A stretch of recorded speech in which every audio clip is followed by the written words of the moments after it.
चलिए तो आज हम लोग बात कर लेते हैं समाज सुधारक के बारे में। ठीक है, तो कल हमने चर्चा किया था कि आखिर समाज में जो जाति का बंटवारा है किस तरह से हुआ था, और जब जाति का बंटवारा हुआ तो उसके क्या क्या परिणाम हुए। ठीक है, जिसके कारण हम लोग को विभिन्न प्रकार के आंदोलन करना पड़ा, जिसमें कि समाज को, जाति को, व्यवस्था को ठीक ठाक करने के लिए विभिन्न प्रकार के विभिन्न लोगों ने, अलग अलग प्रकार के लोगों ने विभिन्न तरह के नियम, गठन, संगठन बना करके जाति व्यवस्था को समाप्त किया और भारत को अग्रणी देश बनाने में महत्वपूर्ण भूमिका निभाया। तो यहाँ पर आपको देख रहे हैं कि ये है सब पहला बार है। हम इस पर हम लोग बात करेंगे राजा राम मोहन राय पर। आखिर राजा राम मोहन राय जो थे, ये ब्रह्म समाज की स्थापना किए थे। क्या? ब्रह्म समाज की स्थापना किए थे। राजा राम मोहन राय को नव जागरण का अग्रदूत और आधुनिक भारत का पिता और नव भारत का तारा माना जाता है, क्योंकि समाज को एक रूट बनाने में इन्होंने अहम भूमिका निभाया था। ओके, इसी तरह से आता है आपका राजा राम मोहन राय को पता है कि नव जागरण का अग्रदूत और आधुनिक भारत का पिता और नव भारत का तारा कहा जाता है। तो इसका नाम क्या था? यहाँ पर एक उन्होंने फारसी भाषा में एक पुस्तक का नाम लिखा था, तोहफत उल मोहद्दीन। ठीक है, तोहफत उल मोहद्दीन नामक एक पुस्तक लिखा था और उन्हें मूर्ति पूजा का विरोध किया। 1828 ईस्वी में उन्हें ब्रह्म समाज की स्थापना की। ब्रह्म समाज की स्थापना करने का उद्देश्य हिंदू धर्म में सुधार लाना था। ठीक है, हिंदू धर्म में सुधार लाना था, ब्रह्म समाज का उस स्थापना करने का इनका मुख्य उद्देश्य था। राजा राम मोहन राय 1817 ईस्वी में कोलकाता में हिंदू कॉलेज और 1825 ईस्वी में वेदांत कॉलेज की स्थापना किए। ओके, तो इस तरह से राजा राम मोहन राय ने अपना जाति व्यवस्था को ठीक करने के लिए अपना महत्वपूर्ण योगदान दिया। आगे हम लोग पढ़ने वाले केशव चंद्र सेन यानी ब्रह्म समाज के संस्थापक। ब्रह्म समाज को लोकप्रिय बनाने के लिए केशव चंद्र सेन ने अहम भूमिका निभाई। ठीक है, ब्रह्म समाज की स्थापना तो राजा राम मोहन राय ने 1828 ईस्वी में किए थे, लेकिन उसको और लोकप्रिय और विस्तार करने के लिए इन्होंने अहम योगदान दिया। ठीक है, उन्होंने समाज सुधार के अलावा स्त्रियों की मुक्ति, मद्य निषेध, दान देने का विशेष जोर दिया। ठीक है, और उनके प्रयास से ही 1872 में ब्रह्म विवाह कानून बनाया गया। यानी उनके अनुसार यह कानून बना दिया गया कि लोग जो शादी विवाह जो करें तो ब्रह्म यानी पंडित के माध्यम से अगर करते हैं तो उनका यह शुभ माना जाएगा और वे धर्म के प्रति अपना स्थापित अस्तित्व बनाए रखेंगे। आधुनिक भारत में ब्रह्म समाज को पहले मिशनरी आंदोलन और केशव चंद्र को प्रथम मिशनरी माना गया। ठीक है, जो आधुनिक भारत में ब्रह्म समाज को पहले मिशनरी आंदोलन और केशव चंद्र सेन को प्रथम मिशनरी माना जाता है अभी भी। ठीक है, आगे हम लोग बात कर लेते हैं। इस तरह से ये था आपका केशव चंद्र सेन की कुछ खास बातें। तो चलिए अब हम लोग बात कर लेते हैं डेरोजियो, जो कि यंग बंगाल आंदोलन के नेतृत्व करता थे। ठीक है, यंग बंगाल आंदोलन के प्रवर्तक एक एंग्लो इंडियन जो विदेशी थे, युवक हेनरी विवियन डेरोजियो थे। ओके, हिंदू कॉलेज के प्राध्यापक डेरोजियो ने नारी शिक्षा और नारी के अधिकारों पर जोरदार मांग की। ठीक है, उन्होंने एंग्लो इंडियन हिंदू संगठन सहित कई संगठन का गठन किया। इन संगठनों ने विधवा उद्धार और विभिन्न आडंबरों का विरोध किया। सुरेंद्र बनर्जी ने उन्हें बंगाल के आधुनिक सभ्यता का अग्रदूत बताया। ठीक है, क्या बंगाल में आधुनिक सभ्यता का जो अग्रदूत वो किसको कहा जाता है? डेरोजियो को कहा जाता है। ठीक है, और डेरोजियो को जो है बंगाल में आधुनिक सभ्यता का अग्रदूत किसने कहा? तो सुरेंद्र बनर्जी ने कहा था। ओके, अब हम लोग कुछ बात कर लेते हैं स्वामी विवेकानंद, जो कि समाज सुधारक थे। तो चलिए इनकी हम लोग बात कर लेते हैं। ये है आपका स्वामी विवेकानंद। स्वामी विवेकानंद जो थे, इनकी ये रामकृष्ण मिशन की स्थापना किए थे। कब? 1897 में। स्वामी विवेकानंद अपने गुरु रामकृष्ण परमहंस के नाम पर कोलकाता में इस मिशन की स्थापना किए थे। स्वामी विवेकानंद के बचपन का नाम नरेंद्रनाथ दत्त था।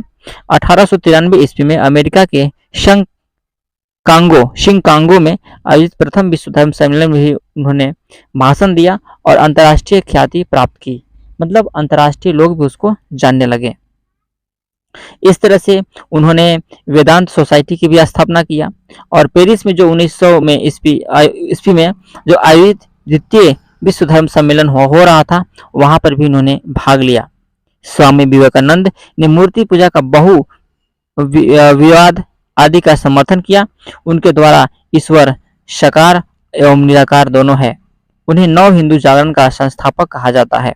ठीक है, यहाँ पर इंपॉर्टेंट प्रश्न है कि नव हिंदू जागरण का संस्थापक किसे कहा जाता है, तो आपका स्वामी विवेकानंद आंसर होगा।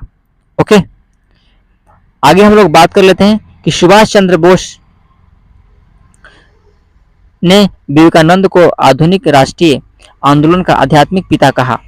आज विवेकानंद के जन्म दिवस को युवा दिवस के रूप में मनाया जाता है और यह 12 जनवरी को मनाया जाता है। ठीक है, हर साल 12 जनवरी को युवा दिवस के रूप में मनाया जाता है स्वामी विवेकानंद के जन्म उत्सव पर। ठीक है, तो इस तरह से स्वामी विवेकानंद ने समाज में विभिन्न प्रकार के अपना योगदान दिया है।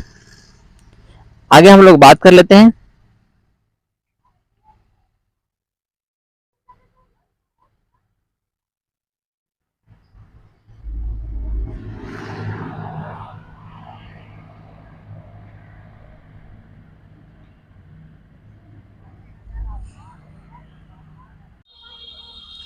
चलिए, तो अब हम लोग बात कर लेते हैं आत्माराम पांडुरंग, जो कि प्रार्थना समाज के संस्थापक थे।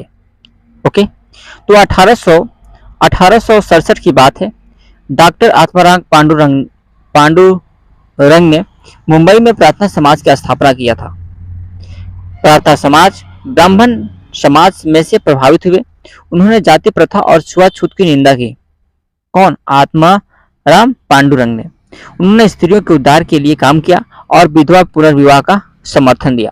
इससे पहले क्या होता था कि विधवा को पुनर्विवाह करने का अधिकार नहीं था, लेकिन जब प्रार्थना समाज की स्थापना हुआ 1867 में, तो यहाँ पर विधवा पुनर्विवाह शुरू हो गया। ठीक है, नेक्स्ट है दयानंद सरस्वती की कहानी। दयानंद सरस्वती की कहानी कुछ इस प्रकार से है। दयानंद सरस्वती जो कि आर्य समाज के संस्थापक थे। उत्तर भारत में धार्मिक और सामाजिक सुधार को सबसे प्रभावशाली आंदोलन दयानंद सरस्वती ने ही शुरू किया था। दयानंद सरस्वती के बचपन का नाम मूल शंकर था। 1824 की बात है। उनका जन्म गुजरात में हुआ। दयानंद ने 14 वर्ष की आयु में मूर्ति पूजा का बहिष्कार कर दिया। 1867 की बात है। 1875 में उन्होंने मुंबई में आर्य समाज की स्थापना किया और 1870 में लाहौर को अपना मुख्यालय बनाया। आर्य समाज के सदस्य 10 सिद्धांतों का अनुसरण करते थे। तो इस तरह से यह है आपका कुछ दयानंद सरस्वती द्वारा समाज के प्रति किए गए करतूत। ओके, तो चलिए अब हम लोग बात कर लेते हैं सर सैयद और अलीगढ़ आंदोलन। यानी कि जो सर सैयद अहमद जो थे वो अलीगढ़ आंदोलन का नेतृत्व किए थे। ठीक है, एक प्रश्न आ सकता है कि अलीगढ़ का नेतृत्व किसने किया था, तो इसका आंसर होगा सर सैयद अहमद। ठीक है, मुसलमानों में आधुनिक शिक्षा के प्रसार और सामाजिक सुधार के लिए सबसे महत्वपूर्ण आंदोलन सर सैयद अहमद खान ने चलाया। इनका जन्म मुगल दरबार के एक सरदार परिवार में हुआ था। ठीक है, इनका जन्म कब हुआ? मुगल दरबार के एक सरदार परिवार में हुआ था। सर इनके द्वारा 1875 में अलीगढ़ में खोले गए मोहम्मडन एंग्लो ओरिएंटल कॉलेज के बाद में अलीगढ़ मुस्लिम विश्वविद्यालय के नाम से जाना गया। तो सबसे पहले इन्होंने एक मोहम्मडन एंग्लो ओरिएंटल कॉलेज खोला था 1875 में। कहाँ? अलीगढ़ में। इसके बाद जो है उसको अलीगढ़ मुस्लिम विश्वविद्यालय के नाम से जाना गया। ठीक है, इस तरह से हम लोग आगे बात कर लेते हैं। तो अब हम लोग देखते हैं कि पारसियों और सिखों के सुधार आंदोलन। पारसी समाज के अग्रणी समाज सुधारक, पारसी समाज के अग्रणी समाज सुधारक जो थे दादा भाई नौरोजी थे, जो 1817 से 1885 के बीच अपना कार्यरत काम को करते रहे। ओके, उन्होंने आर के कामा, ठीक है, क्या है? आर के कामा, एस एस बंगाली, आर के कामा व एस एस बंगाली, यहाँ पर छूट गया है, S S Bangali, S S Bangali Fardoi ji के साथ मिलकर के मुंबई में रहनुमाई मजद यासन सभा का गठन किया। सभा में स्त्रियों की दशा में सुधार, पर्दा प्रथा की समाप्ति और विवाह की आयु बढ़ाने पर बल दिया। ठीक है, मतलब विवाह की आयु को बढ़ाने के लिए और जो पर्दा प्रथा जो है उसको मिटाने के लिए इन्होंने जोर से बल दिया। 1873 में अमृतसर में की सिंह सभी की स्थापना हुआ।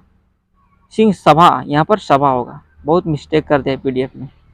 सिंह सभा का स्थापना हुआ। बाद में 1879 में लाहौर में ही सिंह सभा का गठन किया गया। इन सभाओं में सिख धर्म को अंधविश्वास, जातीय भेदभाव और ऐसे आचरण जिसे वे गैर सिख समझती थी से मुक्त करने का प्रयास किया और सिखों की शिक्षा के लिए एक प्रोत्साहित किया। ओके, तो इस तरह से ये होता है सेशन समाप्त। उम्मीद करते हैं कि ये सेशन आपको अच्छी तरह से समझ में आया होगा।